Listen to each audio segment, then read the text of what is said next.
Morning everybody, Kat here. Welcome to the channel. It is Tuesday, and man oh man, there's conspiracies brewing. Not what you think. We're gonna look at how it happens, why it happens, the meaning of the accepted narrative and how that is promoted. It's going to be an interesting show. Now, first, we got to look at a couple of things. Where was the term conspiracy theory first used? I'll tell you when. It was during the first set of hearings after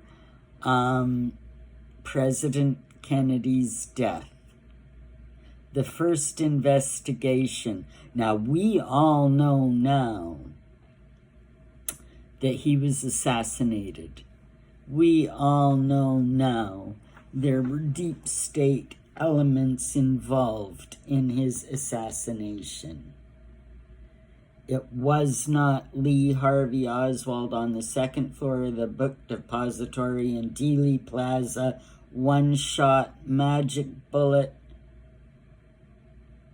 from a gun that was in disrepair to begin with, the German rifle that they said he used.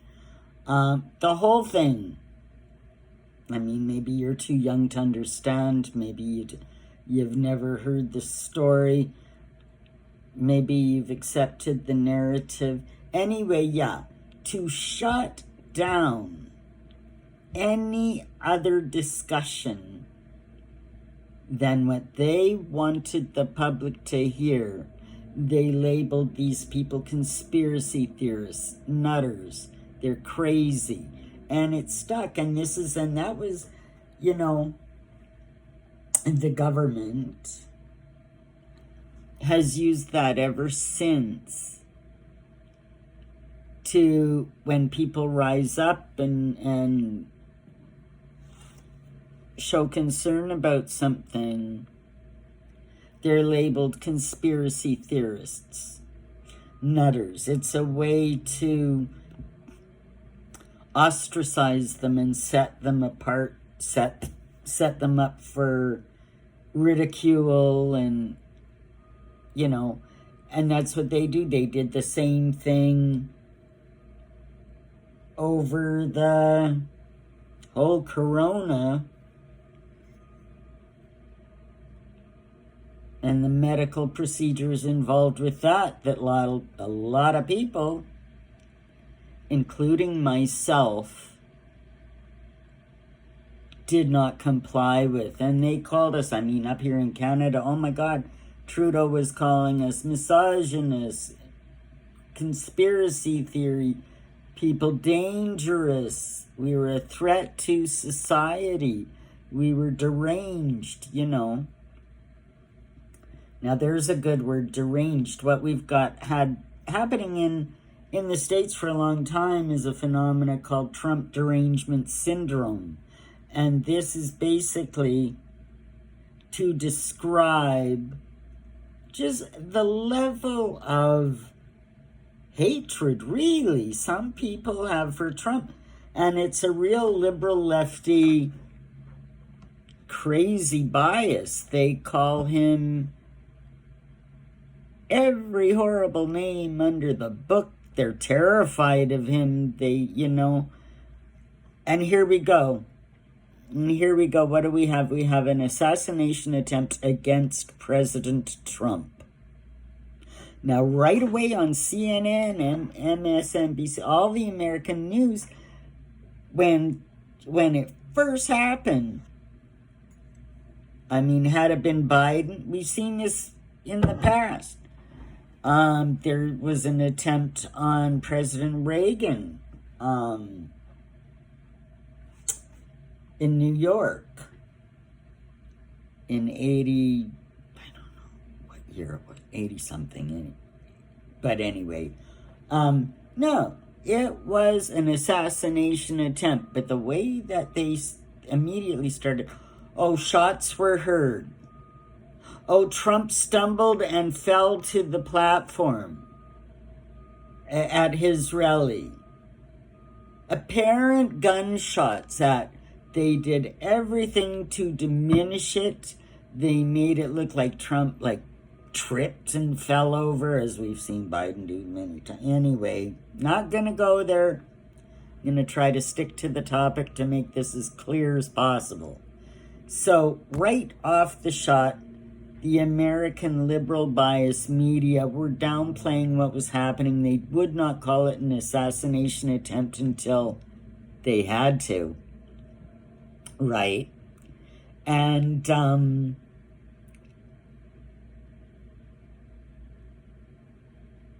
there's been some commentators, the liberal lefties that have, oh, well, it's really, who could blame the guy? It's Trump's fault because he incites violence wherever he goes, which he doesn't.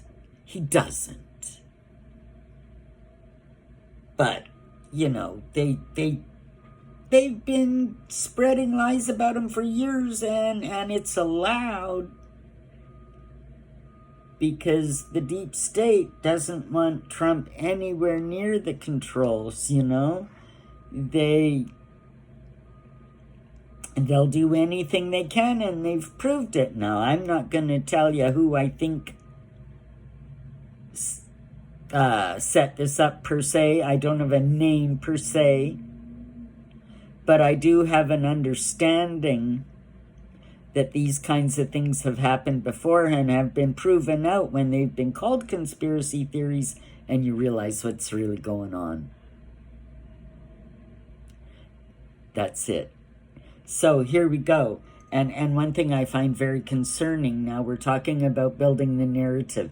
Any situation like this, whether it was this event or some other large-scale, event, one thing you got to remember, you see what they want you to see, first of all. And they're good. They have a way they want it to go, whether this was successful in their eyes or not. But what you have to look at in any event to try to suss out the truth from the beginning, try to figure out what's really going on before there's any spin put on the story, is you got to listen to the very first witness accounts of things.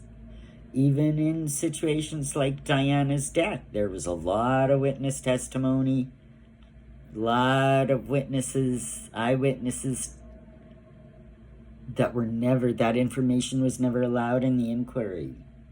So that's another example of a conspiracy theory. We're talking about this one brewing, and this is, I thought, if I can explain it halfway at all, a way to explain to you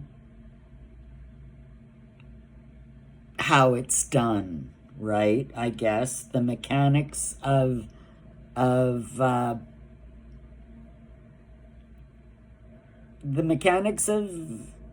building a conspiracy, I guess.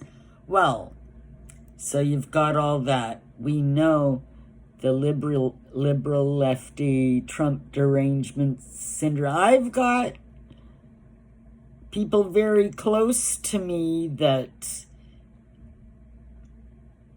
this whole thing has become an issue with, okay? If you live in Canada or the States, man, yeah, heavy bricks. Everybody's got an opinion, and it's divided even families. Now, see, here's the thing.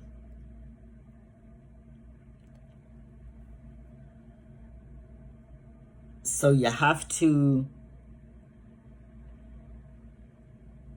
try to get a grip on the real narrative, the real story. Let's say I'm looking at it. I want to get a grip of what's really going on. I don't want to be taken in by a mainstream media narrative that they're trying to show to me and brainwash the public with and say, this is what happened, and if you don't believe this, you're a nutter. So I'm trying to actively now work this out. And the best thing to do is look at the very first reports, the eyewitness reports of what was going on. I happened to be watching the rally live, so that was terrific. But even if you're not, the original, I mean, it was all over. You could watch it anywhere. One of the first witnesses, a kind of bushy, red-headed chap, talked about seeing the shooter climbing the ladder to the roof, telling more than one police officer about it. Nothing was done. We've learned consequently that there was apparently one police officer that climbed the ladder, saw the guy, and the guy said, "I'll shoot you." So the police officer climbed down. Give me a break. No trained police officer would, at the very least, he'd get every one of the other guys on the ground and said, "The guy's up there, we got to take him out." Nothing was done. The scared cop climbed away, and, when you look at the video of the Secret Service surrounding Trump, at least two of them were women, and they were at least a foot shorter than him. You see in the video, the one after the kind of event, she can't even reholster her weapon. She's fumbling. Whether she's nervous or just inept, just the actions of them, it happened rather quickly. Not as quickly as it should have. They should have had him out of there in seconds. They should never have held him on the ground like that and waited. No. And the Secret Service, by the time that he was grazed by the bullet, they knew there was an active shooter present. So you got to ask yourself, what about the first witness statement on the ground within seconds of it happening?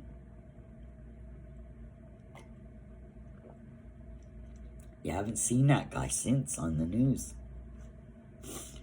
You haven't. What about the behavior of his security?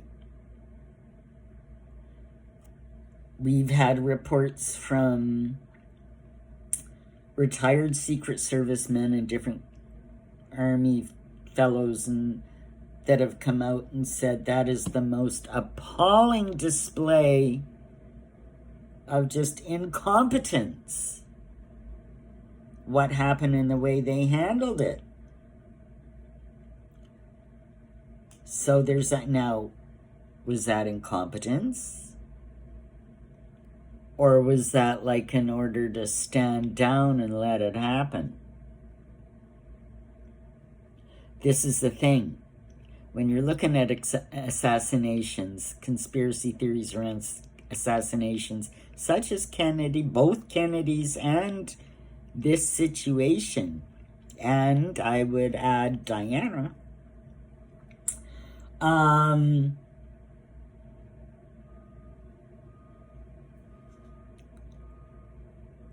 it always happens at a moment where the security has been pulled away. So you want to get to the gist of who might be responsible. You look at who's in charge of the security. This brings up huge questions in the whole Diana conspiracy, and wow, one day I'm going to go there. This was an issue with the Kennedy, President John F. Kennedy assassination in Dealey Plaza in 1963, November 11th. Sorry, November 3rd.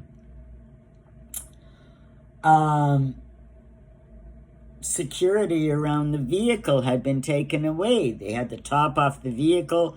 The guys that were, I think there was motorcycle guys in front, another car behind, there was outriders off the car, and then security guards or Secret Service mean on the car.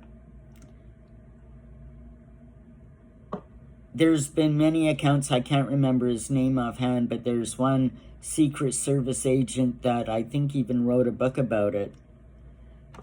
He was pulled off the security. He was like, no. He was pulled off the car. As it was coming around the corner and stuff, all the security behind him just pulled away, so they had a clear shot. But it took 3 seconds behind a bush near an underpass going around a corner. Who'd have known that there might have been a Mr. Zapruder filming it all with his home camera.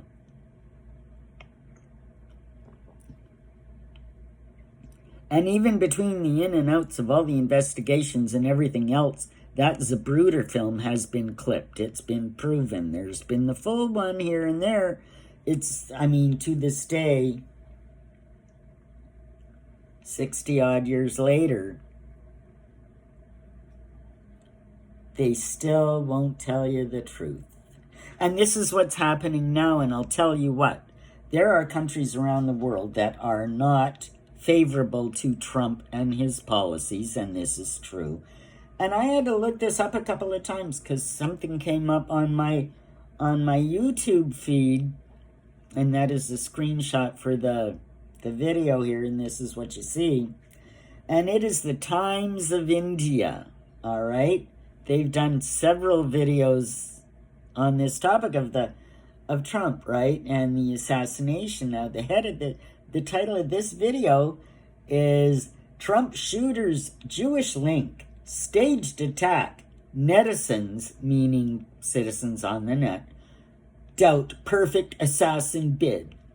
Now, and what they do is they're scouring like X and other social media platforms and seeing what people are saying about this, and they're not presenting a two-sided argument. They're not talking or reporting on any legitimate sources, no eyewitnesses, just Twitter, X, accounts. And the headline on this video is that why the Secret Service allowed him to shoot undisturbed? One user asked. Another user said the shooter was a Jew and they have control of the U.S. government. Is that why the Secret Service allowed him to shoot Trump undisturbed? I mean, can you imagine? This is the kind of shit they're putting on YouTube because they know everybody will watch. And they'll put that in your head that, oh yeah, this was a setup. Trump staged his own assassination to get votes. This is the story that they're going to try to put out to you. This is the birth of the initial narrative, of the official narrative. And that this lone gunman, the lone gunman is another calling card of the deep state conspiracy theory. It's always a lone nutter. Never had any help. Nope, not at all. Which is bullshit. We know it. Yeah, and another, it's the lone nutter, and don't you know, he's got 3 names. They all have 3 names. Thomas Matthew Crooks. Lee Harvey Oswald.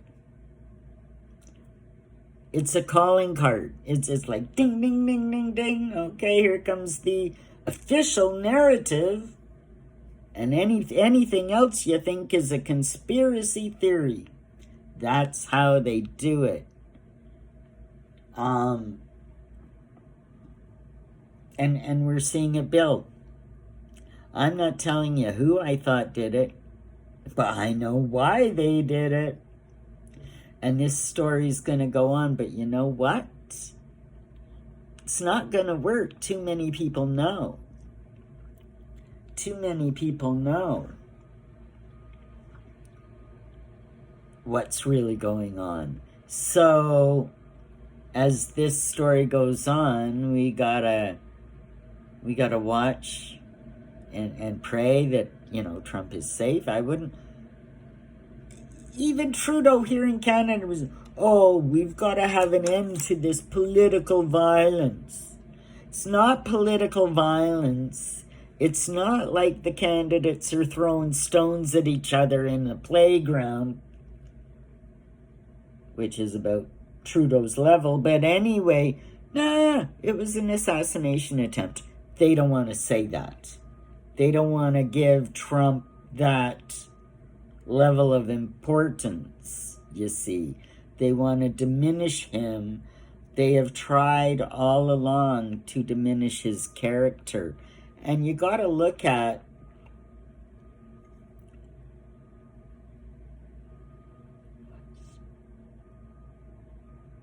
while Trump was in office the first time, he did some very good things for the country and for the world. But that's not the deep state agenda. That's not the World Economic Forum's agenda. It's not the royal family's agenda. So they can't let him be president again. And they tried to take him out, and it didn't work. And they're going crazy. And they know we know. They know we know. That's why they've got to build another conspiracy theory and protect their narrative. And that's what we're seeing play out, and it's only going to get more interesting as time goes on. But just so you know, I mean, I thought it was important to kind of let you know what's brewing, what's building, how to spot it, and how to kind of immunize yourself against the propaganda. Hope you enjoyed this. Hope it was informative.